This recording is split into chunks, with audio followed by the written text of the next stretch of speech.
Praise Lord. खुदावंद यीशु मसीह के मुबारक नाम में हम आपका खैर मकदम करते हैं। इस असेंबली ऑफ बिलीवर्स चर्च के प्रोग्राम ग्रेस ऑफ गॉड में आप सबका स्वागत है आज के इस दिन में, ताकि आप जुड़े और खुदावंद की आशीष को ग्रहण कर सके। तो आइए देखें इस प्रोग्राम को जो है ग्रेस ऑफ गॉड।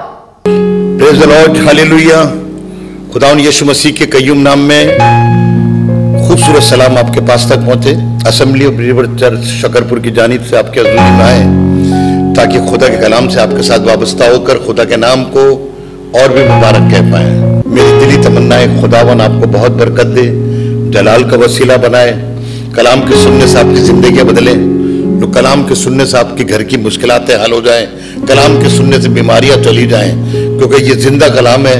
और बाइबल में लिखा है कि खुदावन कलाम को इंसान रोटी से नहीं जिंदा, बल्कि उन बातों से जिंदा है जो खुदावन के मुंह से निकलती। जो बातें हम आपको बताते हैं ये खुदा ने फरमाई हैं और खुदा के लोगों ने इसे कलम बंद करा है और आपके पास तक पहुंचाया है। मैंने उसे मेहरबानी किस तरीके से करी जो उसके दादा साउल का था, एक एक चीज वापस कर दी। दाऊद ने कोई चीज नहीं रखी। जब आप यीशु मसीह में आ जाएंगे तो सारी चीजें खैरात कर देंगे। ज़कै की तरह आधी संपत्ति कंगालों को देता हूं और नाहक लिया तो चौगना देता हूं, सब कुछ दे दिया। और मालूम फिर क्या कहने लगा कि आज तू मेरे साथ मेरे दस्तरखान पर मेरे बच्चों के साथ तू खाना खाएगा। ये मेहरबानी जो आज तक कोई नहीं करता। आप किसी गरीब को लाएंगे, खाना दे दो, उसे वहां बिठा दो, लेकिन इससे पूछिएगा दाऊद ने कितनी मेहरबानी की। मेरे दस्तरखान, क्या राजा के दस्तरखान पे कोई बैठ, रानी तक नहीं बैठ सकती थी भाई, लेकिन ये राजा के दस्तरखान पे बैठ के खाना खा रहा है। इसने खुदा की मेहरबानी मफबूसियत को दिखाई। आज वही मफबूसियत मैं और आप हैं, और यीशु मसीह ने यही मेहरबानी हम पे दिखाई है। तो आसमान के खुदा ने यीशु मसीह की खातिर हमसे मेहरबानी दिखा रहा है। नहीं तो हम तो कब के मर गए होते, कब के खत्म हो गए होते। यीशु मसीह की जरिए से खुदा ने हम पर मेहरबानी करी है। सारी जायदाद लौटा दी, सब कुछ लौटा दिया और उसको अपने घर पे अपने दस्तरखान पे बिठा लिया। बड़ी चीज मेहरबानी। इंसानियत के अंदर मेहरबानी का होना बहुत जरूरी है। मेहरबानी आपकी जिंदगी का वो अजू बन जाए जिसके बगैर आपकी जिंदगानी बेकार है। आपके पास मेहरबानी नहीं तो आप बादशाह में दाखिल होने के काबिल नहीं। दाऊद ने यह मेहरबानी करी, आसमान के खुदा ने देखा, तभी तो यीशु मसीह ने इसके खानदान में से जन्म लिया। तभी तो कहा गया था कि दाऊद का दिल मेरे दिल से मेल खाता है। क्या आपका दिल खुदा के दिल से मेल खाता है? आप खुदा को पहचानने की कोशिश करिए, खुदा को जानने की कोशिश करिए। खुदा बाप आज आपको अपने सीने से लगा के रखना चाहता है। फिर वहीं पर आइए इस सीओ में। मेहरबानी के बाद एक शब्द और है, और कैसा दिल? आप देखिए, जब हम अभी तक हमारा दिल सख्त रहता, बहुत इतने सख्त हो जाते हैं कि बात करना मुनासिब नहीं समझते। गांठ बांध के रखना, आज के बाद बात नहीं करूंगा इससे, नहीं। जब कोई खूनी पकड़ा जाता है तो जज का भी दिल सख्त हो जाता, नहीं इसको सजाए मौत देनी है। लेकिन जब हम यीशु मसीह में आ जाएंगे और यीशु मसीह हमारे अंदर आ जाएगा तो हम नरम दिल बन जाएंगे। वो अमीर आदमी नरम दिल नहीं बना क्योंकि उसके पास यीशु मसीह था ही नहीं। खुद अच्छे अच्छे कपड़े पहनना था, खुद अच्छे अच्छे खाने खाता था, खुद अच्छी तरह सैर तफरी करता था, लेकिन वो आदमी जो उसकी डेवड़ी पर डाला गया था उसके प्रति वो कहीं नरम नहीं हुआ। खुद अपने हाथ से खाना न खिलाता, खुद अपने हाथ से खाना देना न जाता। नौकरों की जो भरमार थी उसके यहाँ, उनसे कहता भाई जाकर उसको 2 रोटी खिला दो। ये नरम दिल होना था। हम अपने घर के जानवर को, आपके यहाँ भी जानवर होंगे, आप कितने नरम दिल है ना कि जब खाना खा लेते तो कहते भैया उसको डाल दो बाहर, वो बेचारा बैठा है, तो उसका आजकल खाना मिल रहा है कि नहीं मिल रहा। ये नरम दिल है। आपके दिल के अंदर नरमियत होनी चाहिए, और यीशु मसीह ने ये नरमी दिखाई हमें। देखिएगा, एक औरत को यीशु मसीह के पास लाए, और जब पास लाए तो कहने लगे, आए उस्ताद, ये औरत जिना करते हुए पकड़ी गई है।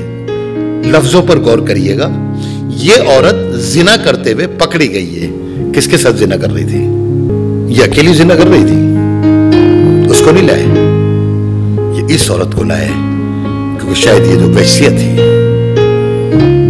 और वैश्या का शहर में आना मुमकिन नहीं। और लाके कह, सुनिएगा, कितना अच्छा वाक़ा है ये। लाके कहने लगे मूसा ने अपनी शरीयत में लिखा है, वो शरीयत जो यीशु मसीह के जरिए लिखवाई गई है, क्योंकि बाइबल में लिखा है आओ हम इंसान को अपनी सूरत पे बनाए। जब वो 10 हुक्म दिए जा रहे थे तो खुदा बाप के साथ यीशु मसीह भी था। और शरीयत में कह रहे मूसा ने शरीयत में लिखा है ऐसी औरत को, साफ लफ्जों में कहने लगे और लिखा भी है, ऐसी औरत को शहर से बाहर ले जाके तब तक पत्थर मारते रहो जब तक कि मर ना जाए। अब बता तू क्या कहता है।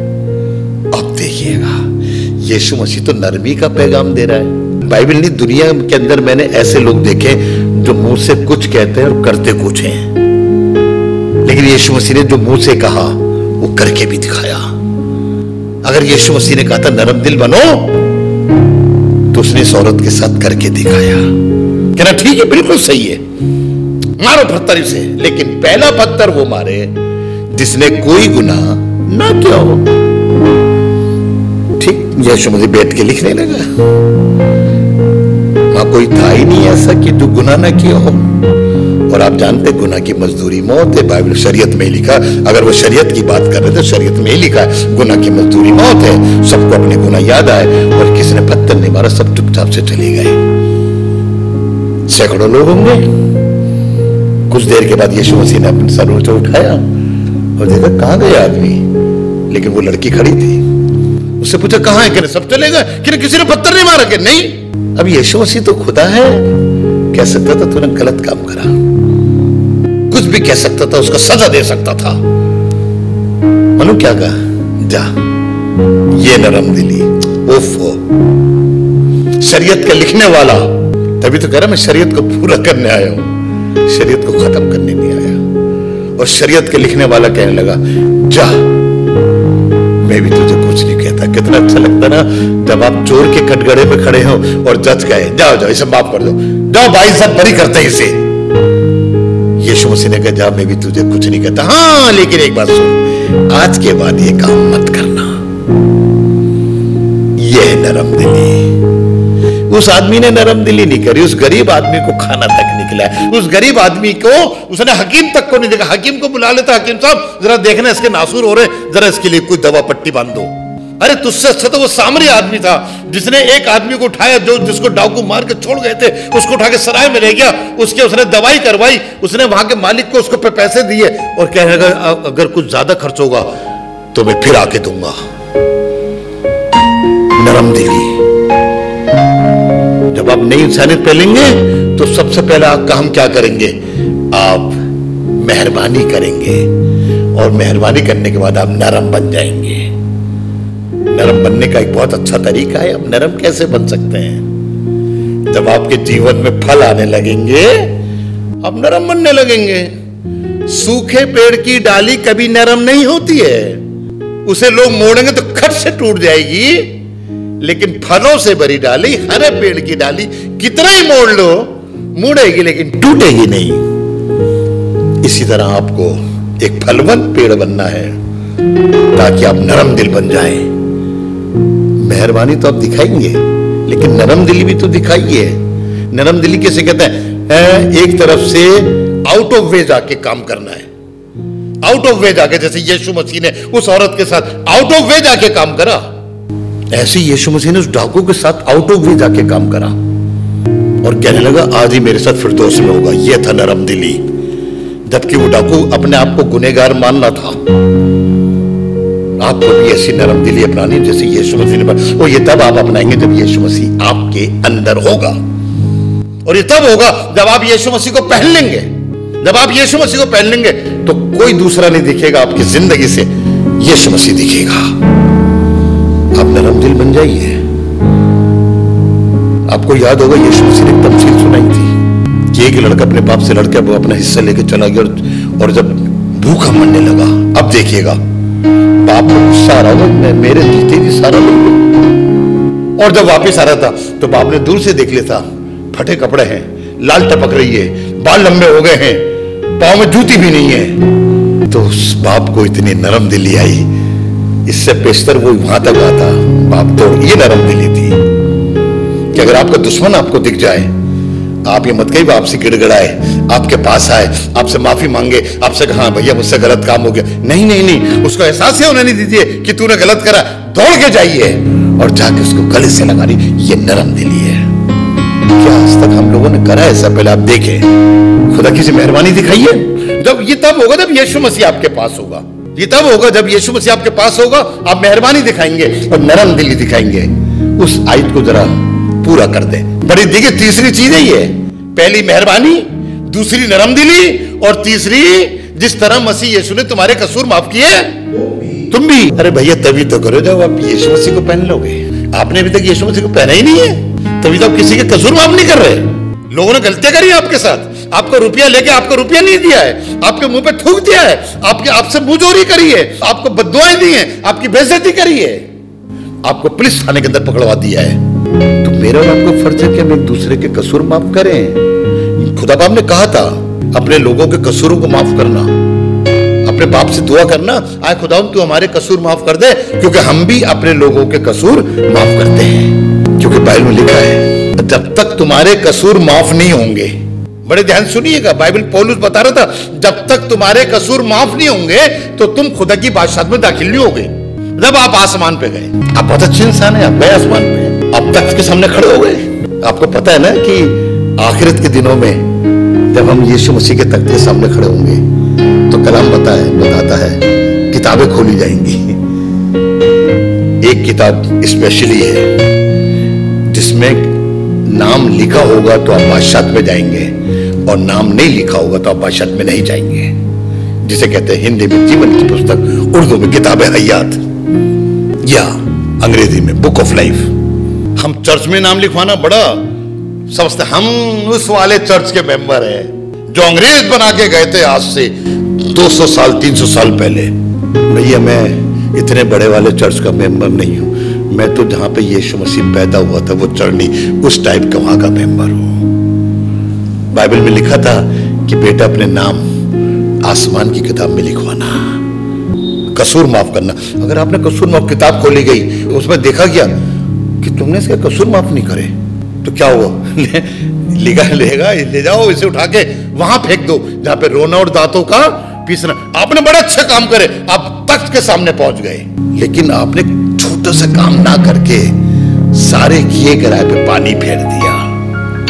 काश आप कसूर माफ कर देते, शायद आप कसूर माफ कर देते तो ये बादशाहत ना छिनती। बादशाहत किसी ने आपको बद्दुआ नहीं दी है, किसी ने कोई जादू टोना नहीं करा है। बादशाहत तो आपके काम से छिड़ी। आपने कोई गलत काम नहीं करा था, बस सिर्फ एक काम करा जिसने आपके खिलाफ बहुत सी कुछ काम करे जिसके वो सजा के लायक था, आपने उसे माफ नहीं करा। पलटा लेना, खुदा यीशु मसीह ने तो कहा रोमियो के उसके अंदर कि पलटा लेना मेरा काम है। तुम क्यों ले रहे हो पलटा? 12 बाब 21वीं आयत में रोमियो में पलटा लेना खुदा काम है। खुदा के गजब को काम करने दो, बस तुम उसके कसूर माफ कर दो। गलती यही है कि हम कसूर माफ नहीं करते। यीशु मसीह ने अगर कहा तुम एक दूसरे कसूर माफ करो, तो यीशु मसीह जब सलीब पे चढ़ा तो सबसे पहला काम यही करा था। जिन लोगों ने उसको मारा पीटा, उसके मुंह पे थूका, उसकी दाढ़ी नोची, उसके कपड़े उतार के बांट लिए।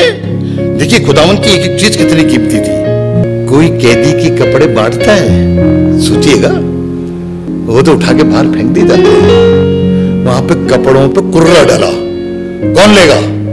नाम डाला गया। इतनी कीमती चीज थी उसकी। जब आप यीशु मसीह में आ जाएंगे तो आप भी कीमती बन जाएंगे। आपकी एक एक चीज इतनी कीमती होगी, आपको लोग कहेंगे वो यार क्या शख्स है। यीशु मसीह ने जब सलीब पे चढ़ा, उसने निगाह करी, उसने वहीं सलीब पे चढ़ के देखा मेरी मां भी खड़ी है, मेरा शागिर्द भी खड़ा है, और औरतें भी जो मेरे साथ रही वो भी खड़ी हैं, सारे फकी फरीसी खड़े हैं और सब उस पर ठट्टा कर रहे हैं। इसने औरों को बचाया, अपने को नहीं बचा पा रहा। बेटा अगर वो अपने को बचाना चाहता तो तुम सबको खत्म कर देता। मसली पे चढ़ के उसने कहा बाप इनको माफ कर, क्योंकि ये नहीं जानते ये क्या कर रहे हैं। अगर वो यीशु मसीह माफ ना करता तो सारी दुनिया खत्म हो जाती। अगर यीशु मसीह ने माफ करा है तो अगर उसी यीशु मसीह को पहन लेंगे तो आपके अंदर बदले की भावना कभी नहीं आएगी।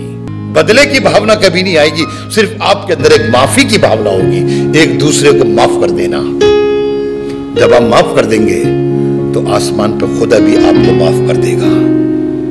ये तो लिखा ना कि वहां पे लिखा है, जिस तरह खुदा ने मसीह में तुम्हारे कसूर माफ किए हैं, तुम भी एक दूसरे के कसूर माफ करो। शायद एक से गलती नहीं मिलेगी आपको, कुछ लोग करेंगे, सबको माफ कर दो। यीशु मसीह ने सबको माफ कर, किसी ने माफी कोई मांगी, हम पहले मालूम क्या कहते लोग, अब माफी मांगने आगे तो माफ कर देंगे, नहीं, वो माफी मांगने आए या ना आए, तुम्हारा फर्ज है कि तुम उसे माफ कर दो। जब यीशु मसीह दुनिया में चल फिर रहे थे तो उन्होंने एक तमसील कही थी मत्ती 18 में कि एक राजा ने अपना बही खाता खुलवाया और कहा देखो किस किस का कितना निकलता है। तो देखा गया तो राजा क्या, जो एक वो था मुलाजिम, उसके खिलाफ 500 दिनार निकलते थे। उसे बुलाया गया, उसे पकड़ा गया, उसे कहा उठा के इसको जेल खाने में डाल दो। सिर्फ अभी तो अकेले के लिए कहा था, उठा के इसको जेल खाने में डाल दो जब तक पाई पाई अदा ना करे। वो आदमी गिड़गिड़ाया और राजा से दरख्वास्त करने लगा, बादशाह सलामत, मैं चाहता हूं कि आप मुझे माफ कर दें, मैं आपका एक एक पैसा अदा कर दूंगा, अभी मेरे पास कुछ भी नहीं है, प्लीज बड़ी रिक्वेस्ट करी होगी। तो कलाम में लिखा है, राजा ने कहा जा, माफ कर दिया। राजा ने कहा जा, माफ कर दिया। वो बेचारा माफ हो गए, हाँ, अपना सीना चौड़ा करते बाहर निकला और अभी थोड़ी दूर गया था तो उसको एक आदमी दिखा जिससे इसने 50 दिनार लेने थे। उसको इसने पकड़ा, गला घुटा और कहा मेरे दिनार निकाल। उसने कहा मैं दे दूंगा जनाब, अभी मेरे पास नहीं, प्लीज दे दूंगा। उसने सिपाहियों को बुलाया और सिपाहियों को बुला के उनसे कहा इसको ले जाओ और इसके सारे खानदान को ले जाओ, इसको जेल खाने में डाल दो जब तक ये पाई पाई अदा ना करे। हमारे लिए ऐसे शायद वो ठीक कर रहा होगा, लेकिन इस तमसील में एक शख्सियत बहुत खास है जिस पर आज तक लोगों ने गौर नहीं करा शायद। आज उसके ऊपर मैं आपको आईना दिखाना चाहता हूं। ये वो तीसरा शख्स है जो अंदर भी देख रहा था, जो बाहर भी देख रहा था। अंदर इसने इसको माफी मांगते हुए देखा होगा और बाहर आकर इसने गला घोटते हुए देखा और इसने माफ नहीं करा। अगर तुम्हें माफी मिली है तो तेरे को माफ करना चाहिए। ये तीसरी शख्सियत दौड़कर अंदर गई और राजा से कहने लगे, राजा साहब, अभी जिस आदमी के आपने कसूर माफ करे थे, कहना हाँ करे थे, 500 दिनार थे, आपने तो उसे माफ कर दिया। हाँ कि नहीं, जब वो बाहर निकला ना तो एक आदमी के ऊपर उसके 50 आते थे, लेकिन उसने गला घोटा, वो बेचारा माफी मांग रहा था, उसके पांव पड़ गया और सब कुछ कर, लेकिन उसने उसको खानदान को उठा के जेल में डलवा दिया। राजा को बड़ा गुस्सा आया, बुलाओ उसको। वो बुलाया गया और राजा ने कहा जब मैं तेरे को माफ कर सकता हूं तो क्या तेरा फर्ज नहीं था कि तू उसे माफ करता? राजा ने फिर ऑर्डर, उस दिन तो अकेले डाल रहा था, अब का इसके सारे बाल बच्चों समेत इसको जेल खाने में डाल। देखिए अगर आप किसी कसूर माफ नहीं करेंगे तो उसकी सजा सिर्फ आपको नहीं, आपके सारे खानदान को मिलेगी। और उठा के डाल दिया। अब मैं उस तीसरी शख्सियत के बारे में बताता हूं। ये जो तीसरी शख्सियत है, मालूम कौन है? ये खुदा की पवित्र आत्मा है जो हमें हर जगह ताड़ रही है। बहुत ताड़ू चीज है वो। लिखा जो तुम बंद कोठरियों में कहोगे उसका जिक्र कोठे पे किया जाएगा। पवित्र आत्मा आपको हर जगह चेक कर रही है, आप क्या कर रहे हैं। अंदर क्या कर रहे थे? माफी मांग रहे थे। बाहर क्या कर रहे हैं? आप किसी को माफ नहीं कर रहे, सजा मिलेगी। और उसको सजा मिली। आज आप पवित्र आत्मा से बच के रहिए। शायद आप खुदा को धोखा दे जाएंगे, लेकिन पवित्र आत्मा जो खुदा की तरफ से भेजेगी आप उसको धोखा नहीं दे सकते, क्योंकि पवित्र आत्मा आपके दिल के भेदों को जानता है। पवित्र आत्मा आपको जब जेल खाने से निकाल सकता है तो वही पवित्र आत्मा आपको जेल खाने में डलवा भी सकता है। ये तीसरी शख्सियत पर गौर करिएगा। इस तीसरी शख्सियत ने उस इंसान की जिंदगी को बदलने की कोशिश करी। और बाइबल बताए जब तक तुम दूसरों के कसूर माफ नहीं करोगे तो तुम्हारे भी कसूर माफ नहीं किए जाएंगे।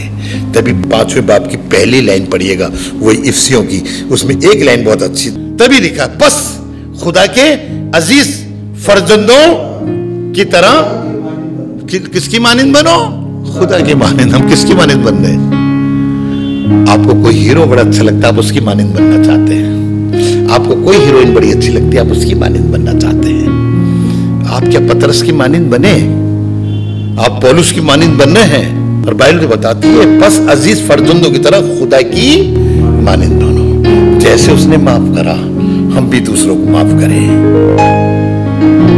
जैसे उसने मेहरबानी करी हम भी मेहरबानी करें। जैसे आगे लिखा है कि जैसे उसने नरम दिल अपनाया हम भी नरम दिल अपनाए।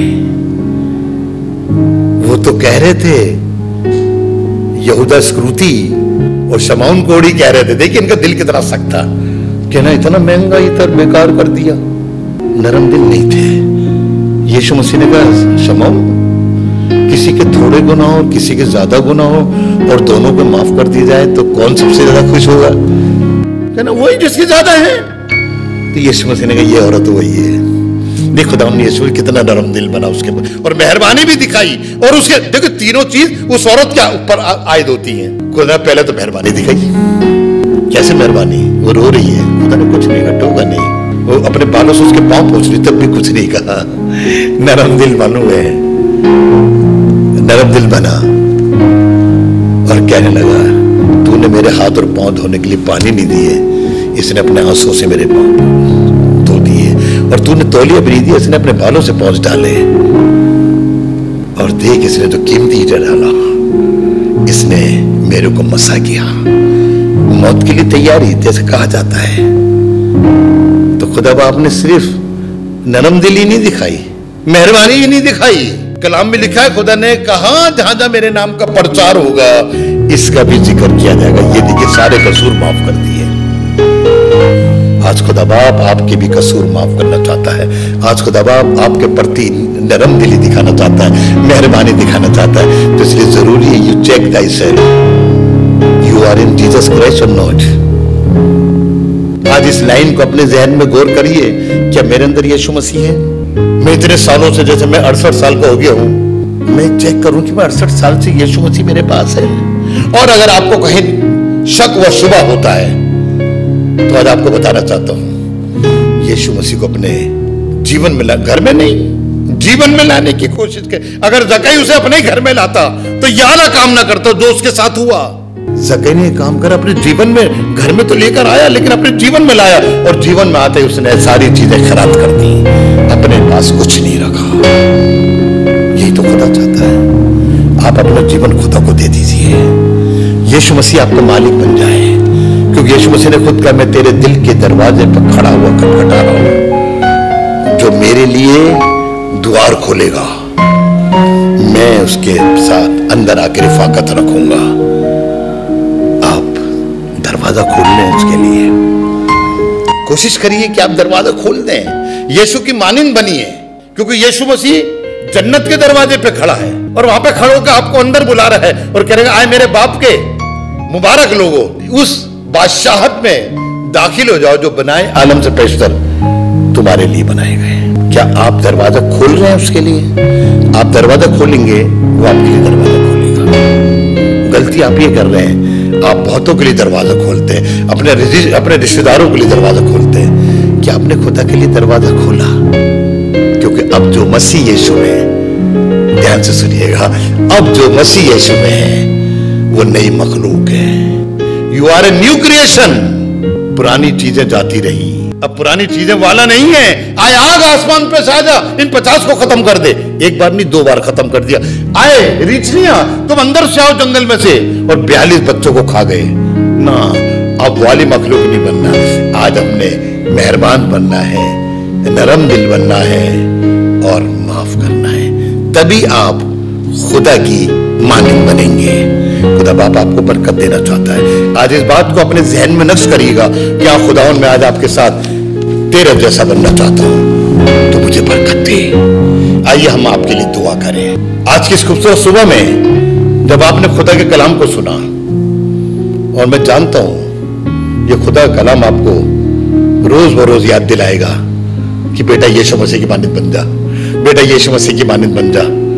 बहुत से लोग कहते हैं ना हमारा बच्चा आपके बेटे की मानद है। नहीं, मेरे बेटे की मानद मत बनो, यीशु के मानद बनो भाई। खुदा बाप यही तो चाहता है कि मेरा बेटा महिमा ना पाए, मेरा यीशु महिमा पाए। आज बहुत से माँ बाप अपने बच्चों को महिमा दिलाने के लिए लगे हुए हैं। आप यीशु को महिमा दिलाएं, खुदा बरकत दे। आइए मैं आपके लिए दुआ करूं ताकि आज आपकी जिंदगी बदले और आपके अंदर से मसीह दिखे।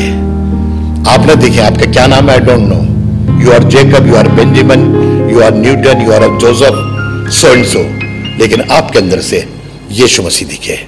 खुदा बाप आपको बरकत दे। आइए दुआ करें। खुदा बाप हम तेरे शुक्रगुजार हैं कि तूने आज हमसे बातचीत करी है और हमें सिखाया है कि हम यीशु मसीह को पहन लें ताकि यीशु मसीह जैसे हम दिखे। क्योंकि पौलुस ने हमको चिता दिया कि गौर से देखो कि तुम्हारे अंदर मसीह है कि नहीं, और हम चाहते हैं कि मसीह हमारे अंदर से दिखे, हमारी बोली से यीशु मसीह दिखे, हमारे चाल चलन से यीशु मसीह दिखे, ताकि लोग आप पर ईमान लाए। हमारे जरिए से यीशु मसीह का राज्य बढ़े।